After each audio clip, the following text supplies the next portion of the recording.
predstavujeme úplne nové hodinky Gear S2. Toto je edícia označená ako Classic, to znamená, majú taký nadčasový dizajn. To, čo je zaujímavé na nich, že nekopírujú nejaké predchádzajúce hodinky, ale majú úplne nový prístup, to znamená, dajú sa ovládať pohybom tohto kolieska. Ako vidíte, takto listuje medzi jednotlivými aplikáciami. Keď si chcem niektorú vybrať, stačí len potlačiť na displeji a aplikácia sa spustí. Samozrejme majú meranie tepu, monitorujú kroky, celý svoj životný štýl vlastne viem takýmto spôsobom mať priamo na ruke.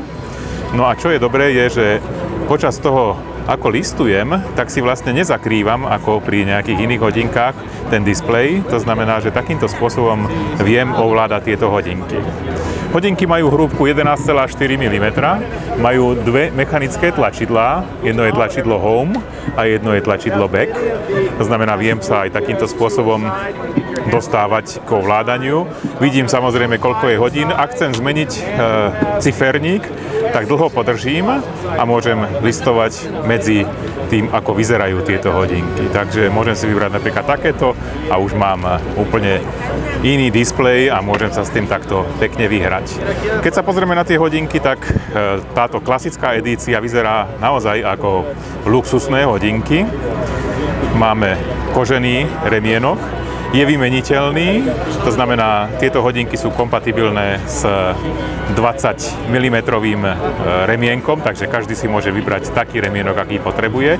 Čo je podstatné, tieto hodinky používajú operačný systém Tizen, ale sú kompatibilné aj s inými smartfónami s operačným systémom Android. To znamená, nemusí to byť nevyhnutne od spoločnosti Samsung, ale najlepšia spolupráca je práve s najmodernejšími zariadeniami Samsung Galaxy. V tejto spodnej časti vidíme potom snímač tepu, to znamená, že tieto hodinky takisto monitorujú aj tep. Inteligentné hodinky Gear S2 prichádzajú v troch rozličných verziách. Toto je verzia Gear S2 Classic, existuje takisto Gear S2 bez ďalšieho označenia a Gear S2 3G. Tie majú pripojenie na 3G sieť. Súčasťou dodávky je bezdrôtová nabíjačka, to znamená, stačí tieto hodinky len položiť na nabíjačku a začnú sa nabíjať bezdrôtovým spôsobom, nepotrebujem nič to niekde pripájať a takýmto spôsobom sa rýchlo nabíjajú. Čo sa týka výdrže na batériu, tak výrobca udáva 2 až 3 dní výdrže na batériu.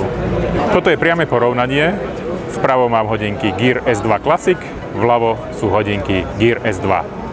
Vyhotovenie je veľmi podobné, ale v tomto prípade je taká viacej moderná sci-fi edícia, kdežto toto je nadčasový klasický dizajn. Hodinky Samsung Gear S2 predstavené na výstave IFA práve teraz.